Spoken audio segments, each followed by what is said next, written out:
People say social media is ruining literature, as if girls talking about books online is the downfall of society while actual war crimes are happening. Be so for real right now. This is Rationally Insane, where we talk about books and the madness of being chronically online. I'm Rachel D. Oak, and today we're dismantling the idea that romance is ruining literature. Because, spoiler, it isn't. We're talking about alpha males, hockey romance books, and why calling the entire romance genre trash actually exposes your own internalized misogyny. A quick disclaimer that these are obviously just my opinions, not gospel. You're allowed to disagree, and we do love a healthy debate around here. But first things first, I need us to talk about the fake crisis that is happening where people are screaming, BookTok is killing literature, while actually global crises are happening. Seriously, girls talking about books online is what has you foaming at the mouth. There are children with PTSD because their playground is a war zone. Families who lost everything, including their homes and their loved ones and their memories, all because a couple of men in the West said, I want more oil, I want to control the natural gas supply to Europe. And girls talking about books online is what is throwing you into a hissy fit of rage. Grow up and check your fucking privilege. Seriously, not climate collapse, not war. Girls with Kindles is your massive problem. I feel like this is such performative taste. Like, people who say, I hate Starbucks pumpkin spice lattes, I hate Taylor Swift. It's pick me girl energy. It's the I'm different, I'm not like other girls energy. And it isn't cool. It has never been cool. I thought we were over this. I thought we realized what is actually important in the world. But no, God forbid we actually develop a frontal lobe. The outrage that romance books are somehow ruining the entire literary culture is deeply rooted in misogyny, and it's deeply rooted in pick-me culture. And while we're talking about this sort of performative taste, so, the other week, I'm with a coworker and someone made that ew BookTok face. It's like the fact that a book is popular or that a genre is popular or that an author is popular automatically makes it something that you by default need to criticize, nitpick, turn your nose at, even if you haven't freaking read it. It's so stupid to me, and what's stricken me even more is the fact that it's happening to me as well. I love talking about books. I do not shy away from the fact that I have multiple social media accounts and I'm quite vocal in my life outside of the online sphere. So whenever I bring up, oh yeah, I love reading, there's always someone asking me, oh, what you reading right now? What kind of books do you like? And I've noticed myself reflexively mention a serious nonfiction book, will mention that I'm reading Nightfall by Penelope Douglas, and in the same breath mention, oh, I'm also reading the Almanac of Naval, solely to be seen as intelligent and as smart, as if me reading a romance book by default make me seem dumb. I know that that's not true, but it's so weird that I've internalized this and that I feel the need to defend my intelligence by naming a nonfiction read. And if this is happening to me, to somebody that does take quite a critical look at themselves and is quite confident about her own personal tastes and her own personal likes and dislikes, then I can only imagine what it must feel like if you're not that confident about your own interests. I just feel like it's so interesting that women feel pressured to prove their smart reading habits when mentioning romance. And it's so hard to be able to specifically differentiate that romance does not equal dumb. Like, romance is the top selling genre, yet we're still treating it as fluff. We're still treating it as like a guilty pleasure, as something that we need to hide, that we're not able to just come out and say, oh yeah, well, I mostly read romance, the same way somebody else might quite easily say, oh yeah, I love historic fiction. The popularity of a genre has determined whether or not you can enjoy it and can enjoy it in the public sphere. And it's not like we enjoy romance books because they are popular. Our enjoyment is what made them popular. Sit back and think to yourself if you've ever hidden a book cover in public or had to preface a book recommendation with, oh, it's a guilty pleasure. It's a small little thing. It's like, if you want like a little marshmallow book, you can have this. And we minimize what we enjoy simply because we don't want to be associated with a stereotype of a woman who enjoys enjoys marshmallow books. If you're not familiar with the concept of a marshmallow book, it's a book where you've got a very predictable plot, a very predictable set of characters who may not be that well developed, and you can read it really, really fast and consume it in large amounts, a bit like you would consume a marshmallow. It has no caloric intake, as in it has no main intellectual preface, or it makes you sit down and actually analyze what you are reading, because that's not the point. We just want to be entertained. We just want to eat our marshmallows. Which, in the context of all that we've discussed, even calling them marshmallow books seems so belittling. Calling an author who has spent years developing an entire universe, no matter how cliche, no matter how commonplace, and minimizing all of their work into marshmallow,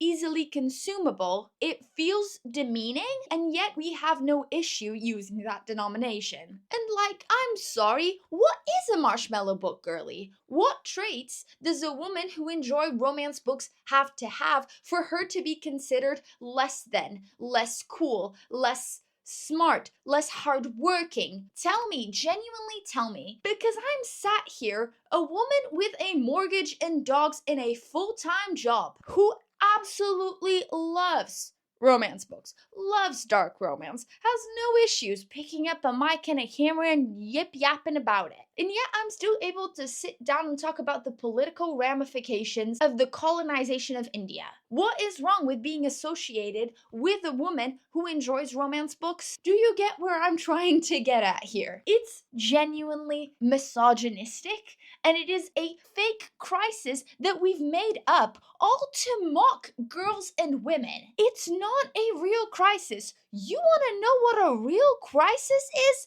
It's this alpha male fantasy versus the real life alpha bros. The fact that if you look at a dark romance male character and a podcast bro, Andrew Tate wannabe, you can barely spot the difference. As someone who loves dark romance, the fictional men that I'm supposed to lust after are brooding and morally gray, same way a guy in real life that I would block without hesitation is also brooding and morally gray. The way that in dark romance, he would be hot-headed and impulsive and willing to kill a man for looking at you wrong, while in real life, he would also be impulsive and willing to ruin your credit score because, quote-unquote, crypto is the future. And in books, he would worship me in a way that would constitute a criminal offense, whereas in real life he would also be obsessed and worship some dodgy ass online gurus the way that in dark romance books these guys are dangerous for anyone except us, whereas in real life they are dangerous for literally everyone, including ourselves. There is barely any differences between these two archetypes. And while we can say that it's not the same, that fiction provides us a controlled danger, as in we can close the book when the character takes it too far, yes, as readers we know the difference, but we can't pretend that romanticizing this sort of obsessive extremist behavior as zero cultural influence.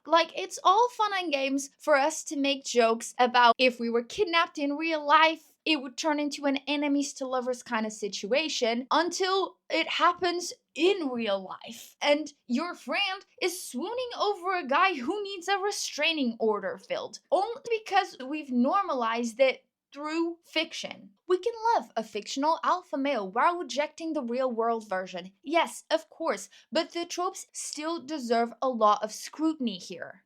Because when books and real life start putting the same kind of men on a pedestal, it's certifiably dangerous. And yes, of course, enjoy your smutty little romance books with a guy that probably has a rap sheet longer than your TBR. But take the time to acknowledge that that tune shouldn't play out in real life. Stay critical in your reading and, stay horny, girl. And this is a message that I share with myself a lot as well. I know that it is completely possible to have a strong boundary between what you read in fiction and what you enjoy in real life. Just last month, I was rereading Pucking Around by Emily Rath. It is a wide choose romance with a lot of hockey players. It is wildly entertaining and part of a larger book series. And if you're down for hockey romances, 10 out of 10 recommend. And I can read that and recommend that even though in real life I would never touch a pro athlete. they are a giant red flag for me.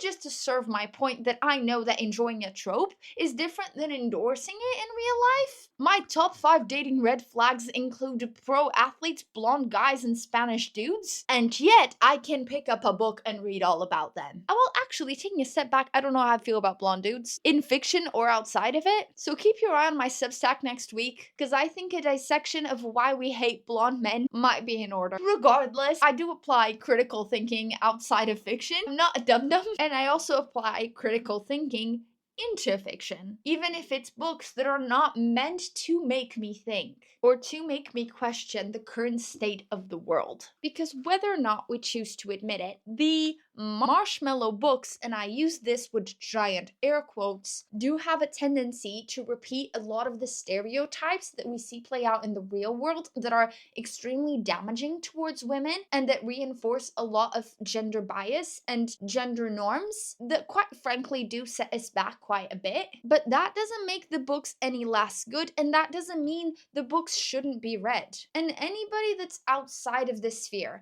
that listens to this and uses this as an excuse to say romance is a trash, romance is this, or romance is that, or romance is bad, as in the romance book genre, they are completely taking it out of context, ignoring their inherent sexism. Let's take a step back. Romance is a cash cow, and yet it is still so entirely disrespected. Like, why is a war novel with a love subplot serious literature, but a romance with a war subplot fluff?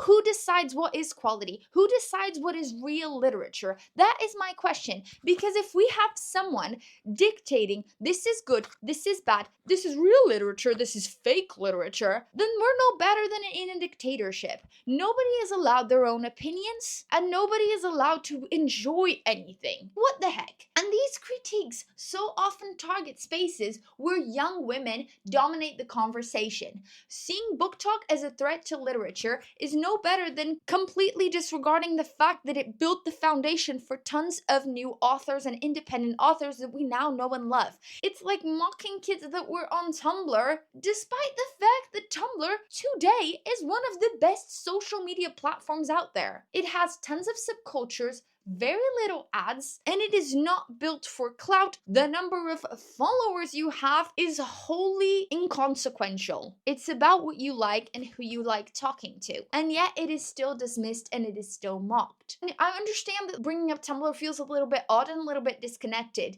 but I think it's because my own story with fanfiction and Tumblr has a lot of impact on how I perceive and recognize these critiques that are coming. Like, this backlash feels very familiar to me as somebody who her interests and her hobbies were always dismissed as dumb or nerdy or ridiculous. And it built me quite a thick skin, but it also means that I can recognize the cycles of it. If you want to listen a little bit more about fanfiction, how it impacted how I write and how I read, but also how it impacted the publishing industry as a whole and what we see happening in the romance genre nowadays, last week's podcast episode is all about it, so I'll leave it in the show notes. And I also have an entire podcast episode on author takedowns that really dissects this cycle of shaming women in publishing, which feels very poignant to bring up here, but if I started touching on that, we'd be here for hours. So circling back to this disguise of sexism and why I even felt the need to make this podcast in the first place and why I'm so pissed off is because my YouTube algorithm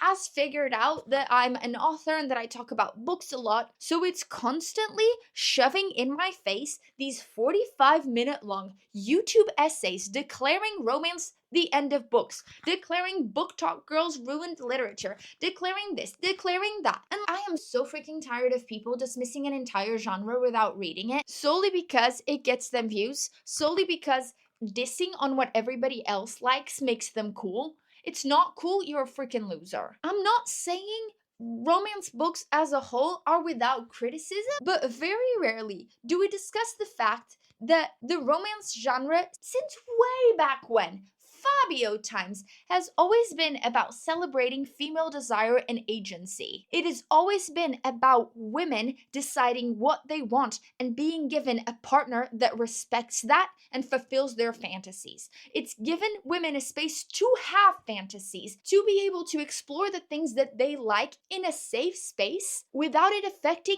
anyone around them. And I think that's what actually scares critics. That's what actually scares the entire industry, and that's why people are pushing out this narrative that romance is inherently bad, trashy, etc. It's not that they think the books are bad, it's that women are having fun without asking permission. And isn't that fucking ridiculous? So I'd like to invite you to stay critical and stay horny. Think critically about what you read, but don't shame enjoyment, the one of others and the one of yourself. You're allowed to like what you like, and it's nobody else's business. If you've enjoyed this episode, please consider giving it a 5-star rating on your platform of choice. It really, really helps. And I will see you next week.